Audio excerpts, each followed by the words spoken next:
ये वो मरखोर है जो कभी किसी को टक्कर नहीं मारता, जो घास खिलाता है उसकी रखवाली करता है, ये वो मरखोर है भाई। इन्होंने ये जो आज की तारीख में पाकिस्तानी पार्लियामेंट करी है ना कि ईरान के साथ बड़ा गलत करा, ये तुमने 48 घंटे पहले क्यों नहीं करा? क्या तुम्हें नहीं पता था? हमें यहाँ पे स्टूडियो में पता है कि अटैक होने वाला है, हमें यहाँ पे पता है, दुनिया कह रही है अटैक होने वाला है। पाकिस्तान को नहीं पता था क्योंकि पाकिस्तान के एयर स्पेस में अमेरिका के रिकॉनेसेंस प्लेन चल रहे थे। फिर वही आईएईए कह रहा हम इमरजेंसी बैठक करेंगे, मंडे को करेंगे। अरे भाई साहब आज वहां पे फूट रहा, आप मंडे को इमरजेंसी बैठक करेंगे? गजब है आईएईए। ये वर्किंग डे में ही काम करता है। हाँ। आज संडे आप आ गए, बात अलग है। हाँ। पर वो नहीं आने वाले हैं। उनका मूल्यांकन करना उनका मतलब रेडियो एक्टिविटी अगर हुई हो तो हो जाए, फैल जाए, जो होना हो जाए। हम मंडे को आके 10:30 बजे ऑफिस खोल के बताएं। एक्टिविटी कैसे होगी जब पूरा का पूरा पहाड़ गिरेगा? खत्म, तो वो उनको पता है। ये वैसा है जैसे सरकारी बैंक होता ना कि जी आप जाओ सर्वर डाउन है हमारा।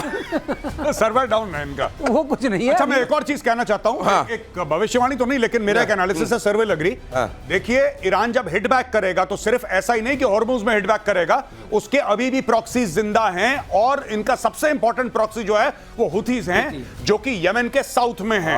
तो हो ना हो अगले 10-12 दिन में मौसम देखते हुए सऊदी अरब इस लड़ाई में कूद जाए, हो ना हो सऊदी अरब भी इस लड़ाई में सामने आ सकता है मौसम देखते हुए। हूती विद्रोही बड़ा रोल प्ले कर सकते हैं, ये भी आप सुन लीजिए आज। और ये क्लिप कुछ दिनों में आपको दिखाऊंगा मैं, क्योंकि मेरा ये अनुभव कह रहा है कि बीते दिनों में जो यहां कहा जाता है वो होता हुआ दिखाई देता है। 20 इजरायली फाइटर जेट्स ने ईरान पर हमला किया, सेंट्रल ईरान के कई शहरों पर अटैक, तेहरान के साथ इस्फहान पर भी हमला, ईरान के 8 बैलिस्टिक मिसाइल लॉन्चर्स भी तबाह, 6 मिसाइल इजराइल पर हमला करने को तैयार थे। अब सब सवाल ये है सर, ये जो आपने बताया था 2/3 के आसपास तो लॉन्चर्स इनके पहले ही नष्ट कर दिए गए हैं, लॉन्चर्स अभी भी तबाह हो रहे हैं। मान लीजिए के पास 20-30 हजार का किसी के पास जखीरा है भी मिसाइलों का, लॉन्चर्स अगर समाप्त हो जाए तो वो मिसाइल किस काम के? आज से तो फेंकेंगे नहीं आप। हाँ। मामला गया। इसीलिए आप देखेंगे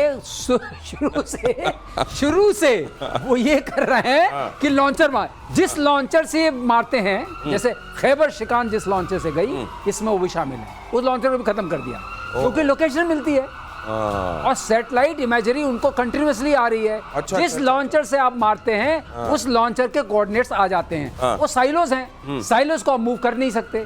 जो इमोबल साइलोज हैं उनको वो खत्म करते जा रहे हैं। मतलब इसमें कुछ वो शूट स्कूट वाला हिसाब नहीं होता? नहीं, साइलोज में साइलोज में मतलब वहीं रहना पड़ेगा आपको।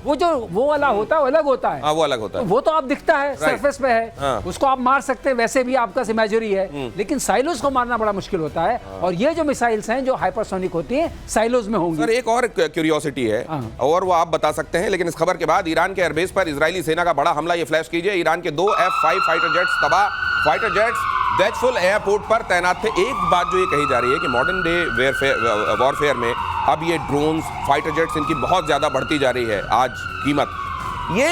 लेकिन उसका एक दूसरा पहलू ये भी है कि भाई साहब बना लो आप अपने पास इतनी सारी मिसाइलें कि आपको अपने फाइटर जेट्स भेजने नहीं, यहाँ से लॉन्च करो, वहां मारते रहो।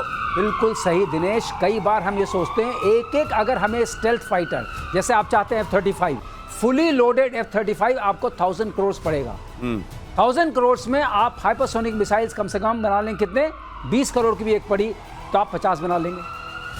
तो 50 मिसाइल आप देखिए 2-4 पड़ती है, क्या हंगामा मचता है। तो इसलिए ये जमाना बड़ा बैलेंसिंग का आ गया है कि आपके पास कितने स्टेल्थ फाइटर्स होने चाहिए, आपके पास एयर डिफेंस नेटवर्क कैसा होना चाहिए। और स्टेल्थ फाइटर तो बहुत महंगा बनता है सर, बहुत महंगा। उसके मुकाबले अगर आप मिसाइल बनाओ तो सस्ती पड़ती होगी। सस्ती पड़ेगी। और इंडिजिनस आपको बता दें, जहां तक भारत का सवाल है, हम रॉकेटरी के सुपर पावर हैं। ये बहुत कम लोग जानते हैं। रॉकेटरी मतलब उछाल के फेंकने वाला। किसी चीज को फेंकना हो फेंक सकते हैं। हमने चांद पे पहुंचा दिया, एक जहां तक भाला जाए, एक जहां तक भाला जाए, राइट, उसमें उस्ताद है, उसमें कोई दिक्कत नहीं है। जहां तक सवाल है हमारी डिपेंडेंस, आप ये कह सकते हैं कि माइक्रोचिप्स के लिए है। और मैं आपको एक चीज बता दूं, माइक्रोचिप्स जो है ताइवान 95% मिसाइल्स की माइक्रोचिप्स बनाता है, मिलिट्री माइक्रोचिप्स। तो इसलिए थोड़ा संबंध अच्छा रखना पड़ेगा ताइवान के साथ। ताइवान तो करते हैं। अब ताइवान को लेकर भी यहाँ कहा जा चुका है, मेजर गौरव आर्य कई बार कह चुके हैं अब एम्बिग्विटी खत्म, सीधे जाओ, सपोर्ट करो। ईरान पर अमेरिकी हमले की रशिया चाइना ने निंदा की। दोनों देशों ने कूटनीति के जरिए शांति की अपील की। चीन ने हमले की तुलना 2003 के इराक युद्ध से की। हमला परमाणु तबाही का जोखिम बढ़ा सकता है रूस। और दिमित्री मेदवेदेव कह रहे हैं कि कुछ कंट्रीज ऐसे हैं कि अगर वो नहीं भी बना पाएगा तो वो दे देंगे अपने न्यूक्लियर ईरान को। कुछ नहीं देने वाला, कोई कुछ नहीं देगा। रशिया का बैंड बजा हुआ है बहुत बुरी तरीके से, यूक्रेन के साथ फंसा है। रशिया को 3 साल पहले ऐसा लग रहा था और सही बात है, उस समय हम सबको यही लग रहा था कि रूस आएगा, अंदर वॉक करेगा, 4 थप्पड़ मारेगा और यूक्रेन को टेक ओवर कर लेगा। ऐसा हो नहीं पाया। पहली चीज, हमें यह भी लग रहा था कि ट्रंप जिस दिन अपना हाथ पीछे खींचेगा, यूक्रेन विल कोलैप्स। अभी तक यूक्रेन कोलैप्स नहीं हुआ है, तो रूस किसी मूड में नहीं। हाँ, जैसे मैंने बोला ना कि ईरान के लिए बहुत सपोर्ट है दुनिया में, बहुत सपोर्ट है, लेकिन सारा का सारा फेसबुक पे है। फेसबुक पे तो सब ऐसे लोग हैं कि अभी AK-47 लेके पहुंच जाएंगे तेहरान और बोलेंगे चल भाई हम तेरे साथ लड़ेंगे। लेकिन ऐसा नहीं है। चीन यही काम कर रहा है, ईरान के लिए कह रहा है अच्छी अच्छी बातें और कह रहा है कि तेल में डिस्काउंट दे दो।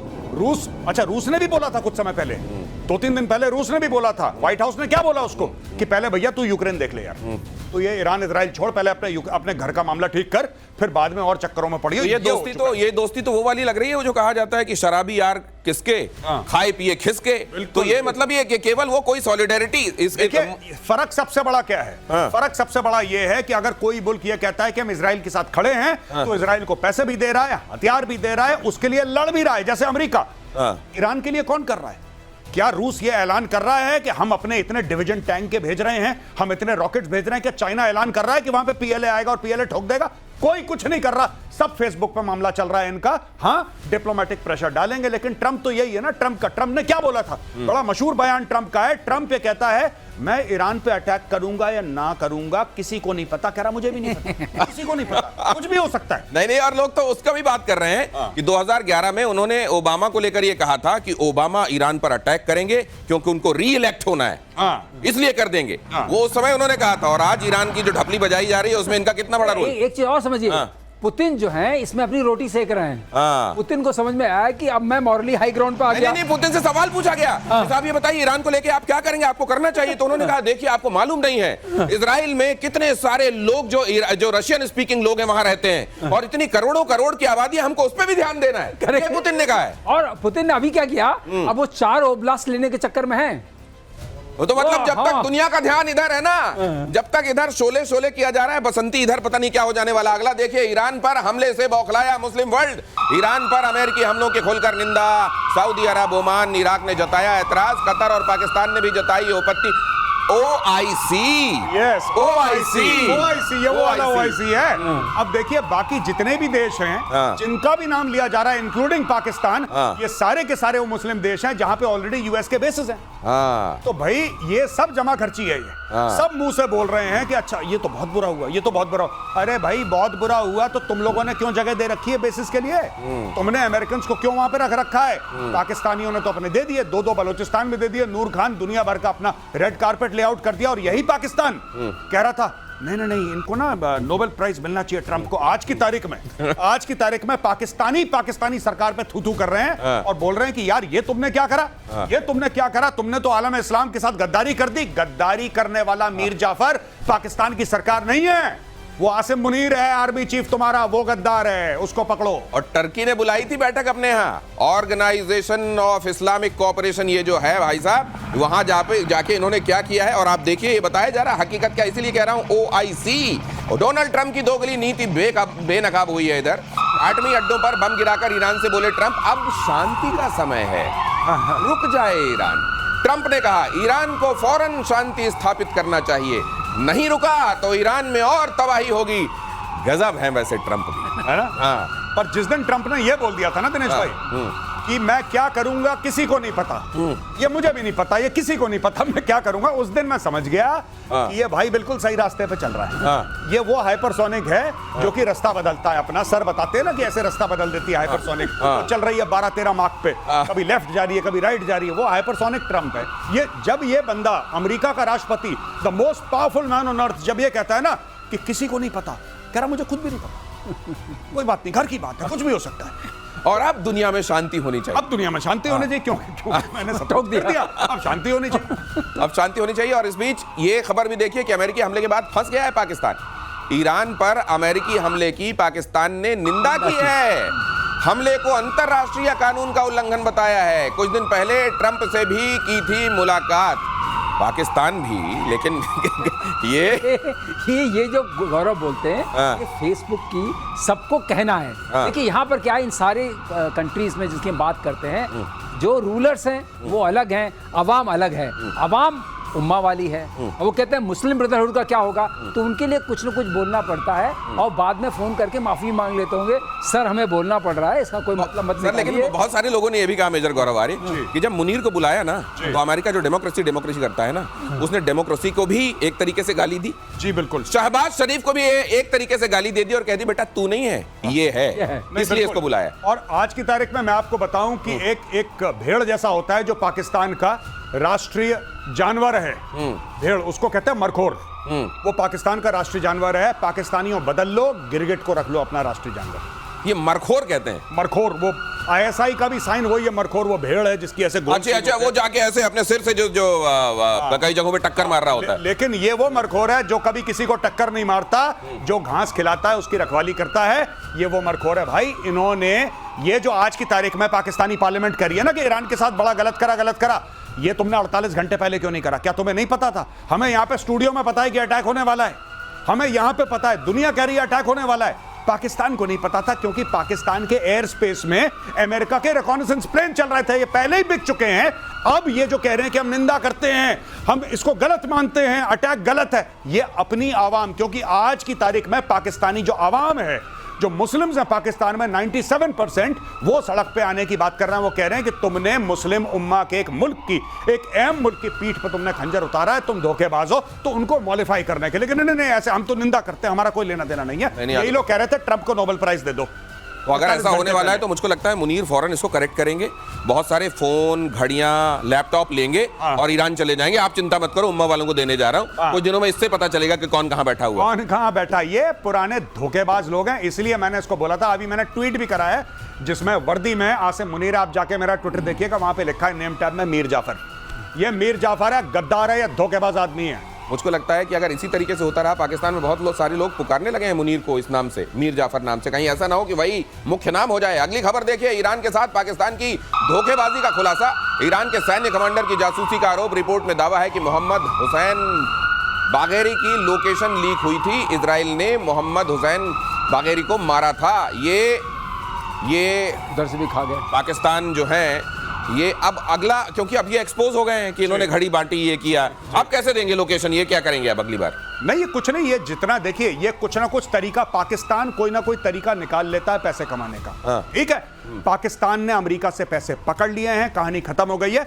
पाकिस्तान, देखिए, आप तो कह रहे हैं घड़ी दे दी, अब तो मीडिया भी कह रहा है घड़ी दे दी, मीडिया भी कह रहा है घड़ी दे दी, कुछ ना कुछ दे दिया। कुछ नहीं पता पाकिस्तान की आईएसआई ने अंदर जाके कि 80 भी मुसलमान थे, तुसी भी मुसलमान, ये कह के ईरान को और कौन कौन से धोखे दिए होंगे, ये बाद में पता लगेगा। ये तो घड़ी तो बहुत पहले दी थी इसने, घड़ी तो कुछ हफ्ते पहले दी थी जब भी ये गया था वहां पे। राइट। तो अब क्यों पता लग रहा है हमें? तो आज से 1 महीना बाद आपको यह भी पता लगेगा कि पाकिस्तान ने और कौन कौन से धोखे दिए, कौन कौन से मुस्लिम देशों को, इंक्लूडिंग ईरान।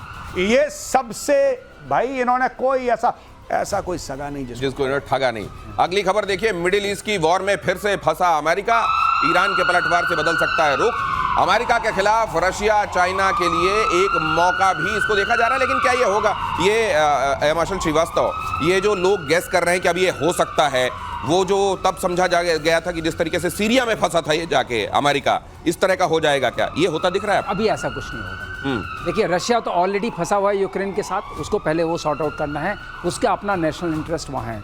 चाइना खुद फंसा हुआ है, उसको पता है कि पाकिस्तान गद्दार है, उसके साथ दोस्ती करके सीपैक बनानी है। ईरान को उसको ज़रूरत है, ईरान को वो नहीं खंडहर बनाना चाहता, ज़रूरत है शांति की बात करेगा, क्योंकि वहाँ से उसका 80% तेल आता है। तो जहाँ तक सवाल है, इसमें इतने इंटरेस्ट फंसे हुए हैं कि चाइना से कोई उम्मीद नहीं है, रशिया से कोई उम्मीद नहीं है, कोई खड़ा नहीं है। अच्छा सर, ये बताइए, अगर ट्रंप की जगह बाइडेन होते अमेरिका में, मेजर गौरव आर्य, तो रशिया कुछ और सोच सकता था क्या, फिर कुछ अलग तरीके से? हाँ, क्योंकि देखिए, ट्रंप जो है वो बहुत अनप्रेडिक्टेबल किस्म का आदमी है। हाँ। ये दोस्तों के लिए भी उतना ही खतरनाक है जितना दुश्मनों के लिए खतरनाक है। ऐसी बात नहीं कि आप ट्रंप के दोस्त हैं। कनाडा के साथ तो इनकी जय और वीरू वाली दोस्ती थी। आज की तारीख में कह रहा मैं कनाडा ही हड़प लूंगा। नेटो का बंदा, नेटो का अहम मेंबर, डेनमार्क से कहता है, जो कि ओरिजिनल सिग्नेटरी है नेटो का जब नेटो बना था, उससे कहता है कि मैं तुमसे ग्रीनलैंड ले लूंगा। तो ये आप इस पर भरोसा नहीं कर सकते। और आज की तारीख में जो दुनिया डरी है ट्रंप से, वो इसीलिए डरी है जैसे सड़क पर पागल घूमता है, ऐसे हाथ में पत्थर लेके किसी के भी सर पे उठा के मार। ये इतना अनप्रेडिक्टेबल आदमी। ये देखिए जरा अगली खबर, रूस के राष्ट्रपति पुतिन का बहुत बड़ा दावा। पुतिन ने कहा पूरा यूक्रेन हमारा है, रूस और यूक्रेन के लोग एक ही हैं, पुतिन ने जल्द ही यूक्रेन पर कब्जे। अब ये मतलब वो उधर नहीं, आप केवल दिनेश यही मैं बोल रहा था, लोहांस की अपनी बात, रोटी हाँ कि भाई अब पूरे की बात करो तो आधा मिल ही जाएगा। आधा मिल ही जाएगा।